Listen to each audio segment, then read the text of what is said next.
The last echo. The communication chamber of the Nexari High Council had not received a distress signal in over 10,000 years. Ancient beings of pure energy, the Nexari had transcended physical form millennia ago, becoming the unofficial guardians of galactic peace through their vast wisdom and technological superiority. When the emergency beacon activated for the first time in recorded memory, every Nexari consciousness in the chamber focused on the source with a mixture of curiosity and concern. Prime Nexari Zeth materialized his consciousness into a shimmering, humanoid form of silver light, his attention fixed on the communication array. The signal was weak, fragmented, carrying the desperate plea of a dying civilization.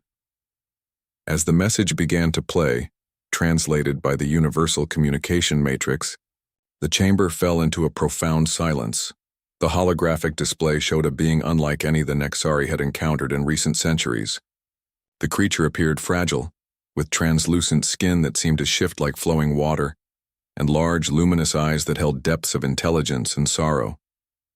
Its form was ethereal, almost ghostly, as if it existed partially in another dimension. "This is Echo of Stars, final voice of the Whisper Collective." The being spoke, though its lips barely moved. The words seemed to emanate from the air around it, carried by some form of telepathic projection. "Our world dies. Our people fade. The devourers have come to our system, and we cannot stop them. They consume not just our bodies, but our very thoughts, our shared consciousness that has sustained us for 1,000,000 years." The message flickered, interference crackling through the transmission. Echo of Stars continued, its voice growing weaker. "We are few now. Once we were billions of minds connected as one, singing the songs of the universe together. Now only thousands remain, scattered and afraid. The devourers grow stronger with each mind they consume. They will not stop with us. Please, anyone who receives this message, we offer all our knowledge, all our secrets in exchange for aid. We do not ask you to fight our war, only to remember us when we are gone." The transmission ended, leaving the Nexari Council in contemplative silence. Zeth turned to address the other consciousness forms floating in the chamber. "Analysis indicates the signal originated from the Whisper system, 47 light-years from our nearest outpost. The species matches our records of the Whisper Collective, a telepathic civilization that has remained peaceful and isolated for over 2,000,000 years. Another Nexari, displaying as a form of shifting geometric patterns, pulsed with concerned energy. The devourers have not been active in this galaxy for 3,000 years. If they have returned, this represents a significant threat to galactic stability. What forces can we mobilize?" asked a third consciousness, appearing as a constantly changing mandala of light. "Our automated defense fleets are positioned primarily around our core worlds. Reaching the Whisper system would require a significant redeployment." Zeth calculated the logistics in nanoseconds. "Our nearest battle fleet could reach the Whisper system in 6 standard days. However, based on the transmission timestamp, the devourers will have completed their consumption by then. The Whisper Collective will be extinct." The chamber processed this information in collective silence. Finally, the geometric-patterned Nexari spoke again. "Perhaps we should contact the other major civilizations. The Centauri have rapid deployment forces, and the Vorthon Empire maintains a significant military presence in that sector." Within hours, communications had been sent across the galaxy. The responses came quickly, each one a variation of calculated indifference wrapped in diplomatic language. The Centauri expressed sympathy but claimed their forces were needed to protect their own borders. The Vorthon Empire offered to accept any refugees who could reach their space, but would not risk their fleets against an unknown enemy.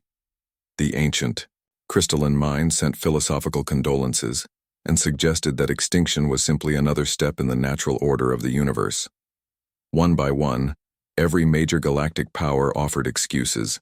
Some were valid military considerations, others were thinly veiled policies of non-interference. All resulted in the same outcome: the Whisper Collective would face the devourers alone. "There is one possibility we have not considered," suggested The mandala consciousness, pulsing with what might have been reluctant hope, the human civilization. A wave of skeptical energy rippled through the chamber. Humans had only achieved faster-than-light travel 53 years ago, making them newcomers to galactic civilization. Their technology was primitive compared to the established powers, their military forces small and untested against truly dangerous enemies. The humans possessed the third-largest military fleet in known space, the mandala consciousness continued, and their ships are uniquely designed for rapid deployment. More importantly, they are the only species that has consistently responded to distress calls from civilizations they have never encountered. Zeth's form flickered with consideration. Their technology is insufficient for this task. The Devourers can disable most conventional weaponry through electromagnetic interference. Human ships rely heavily on such systems. Perhaps, the mandala agreed, but they are also the only species that still fights wars. Every other civilization has evolved beyond the need for conflict. Humans remain unpredictable. The debate continued for several more hours, but eventually, the decision was made. The message would be forwarded to the human diplomatic mission on Nexari Prime, along with all available data on the Devourer threat. If the humans chose to respond, that was their decision to make. 40,000 light-years away, Admiral Sarah Chen sat in her office aboard the orbital command station above Earth, reviewing fleet deployment reports when the priority communication arrived. At 45, Chen had spent most of her adult life in space, working her way up through the ranks of the United Earth Space Navy. Her black hair was streaked with premature gray, a testament to the stress of commanding humanity's defense forces in an often hostile galaxy. The message from the Nexari came with the highest diplomatic priority codes, immediately catching Chen's attention. As she watched Echo of Star's desperate plea, her expression grew increasingly grim. The attached data about the Devourers painted a picture of an enemy unlike anything humanity had encountered. According to Nexari records, the Devourers were a collective consciousness that consumed other forms of life, absorbing their knowledge and capabilities while destroying their individual identities. They had appeared sporadically throughout galactic history, always emerging from the dark spaces between stars to devastate entire civilizations before disappearing again. Their technology was biomechanical, allowing them to adapt rapidly to new threats. Chen studied the tactical analysis provided by the Nexari. The Devourer fleet consisted of dozens of massive organic ships, each one capable of processing millions of individuals. They moved slowly but inexorably, protected by swarms of smaller vessels that could overwhelm conventional defenses through sheer numbers. Most disturbing was their ability to corrupt electronic systems, turning a victim's own technology against them. The Admiral activated her secure communication array and called an emergency meeting of the Earth Defense Council. Within minutes, holographic projections of Earth's top military and political leaders appeared around her conference table. President Martinez spoke first, her voice tight with concern. "Admiral, I've reviewed the Nexari data. This enemy is beyond anything our forces were designed to combat. Our entire military doctrine is based on fighting other technological civilizations, not biomechanical swarms." General Thompson, the gruff commander of Earth's Marine Forces, leaned forward. "What's the timeline? How long do these Whisper people have?" Chen pulled up the tactical display. Based on the transmission timestamp and the Devourer advance rate, the Whisper homeworld will fall within 72 hours. Even if we departed immediately, our fastest ships would require 96 hours to reach their system. "So we'd be arriving to clean up the aftermath," Thompson observed grimly. "Not necessarily," Chen replied, her mind already working through possibilities. The Devourer's strength comes from their ability to overwhelm technological defenses and absorb their enemies' capabilities. But that strategy assumes they're fighting civilizations that rely entirely on advanced technology. Defense Minister Patel raised an eyebrow. "You're suggesting we use primitive tactics against an advanced enemy?" "I'm suggesting we use human tactics," Chen corrected. "Every other galactic civilization has evolved beyond the need for creative warfare. They rely on automated systems, predictable strategies, and overwhelming technological superiority. We still train our people to think, to adapt, to fight with whatever resources are available. The room fell silent as the implications sank in. Finally, President Martinez spoke. "Admiral, you're talking about sending our people into a battle where they'll be outnumbered 1,000 to 1 against an enemy that has destroyed civilizations far more advanced than ours." Chen nodded slowly. "Yes, Madam President. But we're also the only species in the galaxy that still remembers how to win impossible fights." The debate that followed was intense but brief. Earth had built its reputation in galactic politics by being the civilization that responded when others turned away. They had rescued stranded exploration crews from species that had never acknowledged their existence, defended trade routes that primarily benefited their competitors, and provided disaster relief to worlds that considered humans primitive barbarians. The vote was unanimous. Humanity would answer the Whisper Collective's call for aid. Chen immediately began mobilizing the Third Fleet, humanity's rapid response force. 57 ships of various classes, from nimble destroyers to massive carrier vessels, began preparing for emergency departure. The fleet's composition reflected human military philosophy: versatility over specialization, adaptability over overwhelming power. As the ships prepared to depart, Chen sent a message to Echo of Stars. Though she knew it would arrive too late to provide comfort. "This is Admiral Sarah Chen of the United Earth Space Navy. We have received your distress call and are responding with all available forces. Hold on. Help is coming." The Third Fleet departed Earth space 18 hours after receiving the Nexari message, pushing their engines beyond recommended limits in a desperate race against time. Behind them, Earth's remaining defenses prepared for the possibility that the Devourers might not stop with the Whisper Collective. In the depths of space, traveling toward what might be humanity's greatest test, Admiral Chen studied the tactical data one more time. The Devourers had evolved to fight predictable enemies, species that followed established patterns of warfare.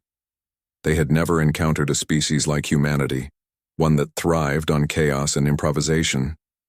The question was whether human unpredictability would be enough to overcome the Devourers' overwhelming advantages. Chen suspected they were about to find out. As the fleet jumped to hyperspace, racing toward the dying light of the Whisper system, one thought echoed through Chen's mind. For the first time in galactic history, the Devourers were about to discover what happened when they threatened something humans cared about. The universe was about to learn why humanity had never lost a war they truly believed in. The sound of war. The Third Fleet dropped out of hyperspace, at the edge of the Whisper system, and Admiral Chen felt her heart sink at the sight that greeted them. The system's inner planets were dark, their surfaces covered in the writhing biomass of Devourer corruption. Massive organic ships, each one resembling a grotesque fusion of insect and machine, moved in slow, deliberate patterns around the Whisper home world. The planet itself was a haunting sight. Once covered in crystalline cities that reflected the light of its twin suns, now only scattered points of illumination remained, like dying embers in an ocean of darkness. Swarms of smaller Devourer vessels moved between the surface and the larger ships, ferrying their horrible cargo upward. "Tactical report," Chen ordered, though her sensors were already painting a grim picture on the main display. Commander Torres, her tactical officer, spoke with professional calm, despite the horrific scene before them. 43 Devourer bioships in the system, ranging from frigate to dreadnought class. Conservative estimate puts their combined force at over 2 million individual Devourer units. Our fleet consists of 57 ships, with approximately 12,000 personnel. The numbers were staggering, but Chen had expected as much. What surprised her was what the sensors weren't detecting. "Where are the defensive installations? The Whisper fleet?" "There are debris fields throughout the system," Torres replied, highlighting several areas on the display. "But the composition is unusual. It appears the Whisper technology was primarily crystalline, possibly grown rather than manufactured. The Devourers seem to have absorbed most of it. Before Chen could respond, the communication officer announced an incoming transmission. Admiral, we're receiving a weak signal from the planet's surface. It's heavily encrypted, but our computers are working on it. Moments later, the haunting voice of Echo of Stars filled the bridge. The Whisper Leader looked even more fragile than in the original distress call, its translucent form flickering with exhaustion. Human vessels. You came. We did not dare hope. Echo of Stars, Chen replied. What's your situation down there?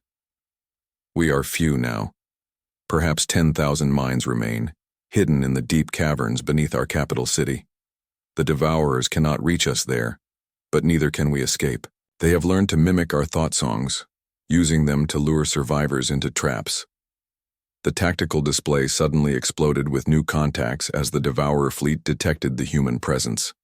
The bioships began moving with surprising speed. For their size, converging on the Third Fleet's position, swarms of smaller vessels poured from their hulls like angry wasps from a disturbed nest. All ships, battle stations, Chen ordered. Launch all fighters and prepare for engagement. Remember, these things adapt to our technology, so be ready to think creatively. The first wave of Devourer attackers reached the human fleet within minutes. They were unlike anything in the tactical databases, organic craft that seemed to flow through space rather than fly, their surfaces rippling with bioluminescent patterns. As they closed with the human ships, they began emitting powerful electromagnetic pulses designed to disable electronic systems. Several human vessels immediately lost primary power, their crews switching to backup systems as planned. But the Devourers had expected this to end the fight. Instead, they found themselves facing an enemy that continued to function even with severely limited technology. Commander Maria Santos, captain of the destroyer Indomitable, found her ship's primary weapons offline but refused to retreat. All hands prepare for manual targeting, she ordered. Gunnery crews switched to mechanical sights. We're going to fight this the old-fashioned way. The human ships began firing with whatever systems still functioned, their weapons guided by human eyes and hands rather than computer targeting. The Devourers, evolved to fight technologically dependent enemies, were completely unprepared for this approach. Their bioships began taking damage from attacks they couldn't predict or counter. Admiral Chen watched the battle unfold with growing satisfaction. The Devourers were powerful, but they fought with the assumption that disabling their enemies, technology would end the conflict. Humans had learned long ago never to depend entirely on their machines.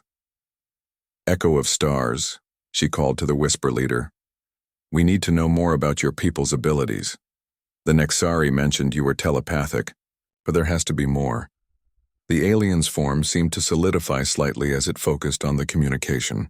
We are the singers of the void, Admiral Chen. For 1,000,000 years we have listened to the songs of the universe, translating the harmony of existence into forms others could understand. We can hear the thoughts of living beings, feel the connections between all consciousness. An idea began forming in Chen's mind. Can you sense the Devourer's thoughts? Understand how their collective consciousness works? Yes, but it is horrifying. They are not truly alive as we understand it. They are fragments of a single vast hunger given physical form. Each unit shares the memories and knowledge of all the others. Chen turned to her science officer, Dr. Elizabeth Park. If the Devourers share a collective consciousness, they also share weaknesses. Any disruption to their network would affect the entire force. Park's eyes lit up with understanding. A feedback loop. If we could introduce chaos into their shared consciousness, it might paralyze their coordination. Echo of Stars, Chen called urgently. Can your people project thoughts as well as receive them? Yes, but we are so few now. Our combined voice is but a whisper compared to what it once was. A whisper can become a shout if it's amplified properly. Dr. Park, can we modify our communication arrays to boost telepathic signals? Park was already working at her console. It's theoretically possible. Our subspace transmitters operate on similar frequencies to brainwave patterns. I can reconfigure them to amplify and broadcast telepathic energy. As the battle continued around them, Chen implemented the most desperate plan of her career. The Third Fleet formed a protective formation around the Whisper home world, while Dr. Park worked frantically to modify their communication systems. Meanwhile, Captain Marcus Rivera led a force of Marines to the planet's surface, fighting through Devourer ground forces to reach the caverns where the surviving Whispers were hiding. Rivera was a veteran of a dozen conflicts, but nothing had prepared him for fighting the Devourers at close range. The creatures were nightmarish fusion of organic and mechanical components, adapting their forms in real time to counter human tactics. His Marines fought with plasma rifles, kinetic weapons, and when those failed, with improvised explosives and hand-to-hand combat. These things keep changing their defenses, Rivera reported to Chen as his force battled through the ruins of the Whisper capital. Every time we figure out how to hurt them, they adapt, but they seem confused by our unpredictability. They can't figure out why we keep fighting when our technology fails. Because we're human, Chen replied simply. Keep pushing. Forward, Captain. We need those Whispers for this plan to work. As Rivera's Marines reached the cavern entrance, they found themselves face to face with the survivors of an ancient civilization. The Whispers were even more ethereal in person, their forms seeming to exist partially in another dimension. Echo of Stars approached Rivera with cautious hope. Your people fight bravely, Captain Rivera, the Whisper leader said, its words appearing directly in Rivera's mind. But there are so many Devourers. How can we hope to defeat them? By doing something they'll never expect, Rivera replied, helping guide the Whispers toward the evacuation shuttles. We're going to turn their greatest strength into their greatest weakness. Back in orbit, Dr. Park had completed her modifications to the fleet's communication arrays. The plan was insane, potentially suicidal, but it was their only chance. The surviving Whispers would use their telepathic abilities to project a signal of pure chaos directly into the Devourer collective consciousness, amplified by human technology to reach every creature in the system simultaneously. Echo of Stars, Chen called as the final preparations were completed. This is going to be dangerous for your people.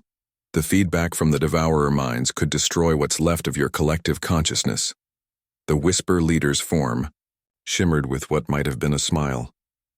Admiral Chen, we have been dying slowly for days, our thoughts consumed one by one. If this fails, we die with honor. If it succeeds, we die with purpose. Either outcome is preferable to absorption. The remaining Whispers gathered in the Third Fleet's flagship, their ethereal forms creating a circle of living light in the ship's main cargo bay. As they began to sing, not with voices but with their minds, the modified communication arrays began broadcasting their telepathic harmony throughout the system. At first, nothing seemed to happen. The Devourer forces continued their attack, their bioships pressing closer to the human fleet. But then something changed. The pattern of bioluminescent lights on the Devourer vessels began to flicker erratically. Their formation started to break apart as individual ships began moving in random directions. The effect spread through the Devourer collective like a virus. The creature's shared consciousness, evolved to process and absorb ordered thoughts, was overwhelmed by the chaotic harmony the Whispers projected. Their greatest strength, the ability to share knowledge and adapt instantly, became their downfall as confusion and disorientation spread through their network. Devourer ships began attacking each other, their guidance systems corrupted by the telepathic interference. The ground forces on the planet's surface stopped their advance, their units wandering aimlessly as their collective coordination collapsed. But the victory came at a terrible price. One by one, the Whispers in the cargo bay began to fade, their life force consumed by the effort of maintaining the telepathic assault. Echo of Stars was the last to fall, its form growing dim as it looked up at Admiral Chen. We sing one final song, it whispered, its words barely audible even in their minds. The universe will remember that we were here. As Echo of Stars faded away, the last of the Whisper collective passed into history, but their sacrifice had not been in vain. Throughout the system, the Devourer forces were in complete disarray, their collective consciousness shattered by the telepathic chaos they had absorbed. The human fleet moved in for the final assault, destroying the confused and disorganized bioships with methodical precision. Without their shared consciousness to coordinate their defenses, the Devourers were simply individual creatures facing a superior enemy. When the battle ended, Admiral Chen stood on the bridge of her flagship, looking out at the wreckage of the Devourer fleet. The cost had been enormous. Nearly a third of the Third Fleet was destroyed or heavily damaged, and an entire civilization had sacrificed itself to achieve victory. But across the galaxy, other species had monitored the battle. For the first time in recorded history, the Devourers had been defeated. More importantly, they had been defeated by a combination of human ingenuity and the sacrifice of a dying civilization. The message that went out from the Whisper system was heard by every major galactic power. Humanity had succeeded where ancient civilizations had failed, not through superior technology, but through their willingness to adapt, to sacrifice, and to fight for strangers they had never met. Prime Nixari Zeth received the battle report with what could only be described as astonishment. The humans had not only defeated the Devourers, but had done so using tactics that no other civilization would have considered. They had turned their technological disadvantage into a strategic advantage, using their enemy's strength against them. More disturbing to the established galactic order was the realization that humanity represented something new in the universe, a species that had not grown beyond the need for war, but had instead learned to make war itself serve the cause of peace. As Admiral Chen began the long journey back to Earth, she carried with her more than just the satisfaction of victory. In the ship's archives was the complete cultural and scientific knowledge of the Whisper Collective, gifted to humanity in their final moments. The gentle telepaths had ensured that their civilization would not be entirely forgotten, but perhaps more importantly, Chen carried the knowledge that humanity had passed its first great test as a galactic power. They had proven that sometimes the newest and most primitive civilization might have the most to offer when the ancient powers failed. The galaxy would never look at humanity the same way again. And somewhere in the depths of space, other threats lurked, waiting for their chance to test themselves against the species that had taught the universe that sometimes the best response to a call for aid was exactly what no one expected. The age of human unpredictability had officially begun.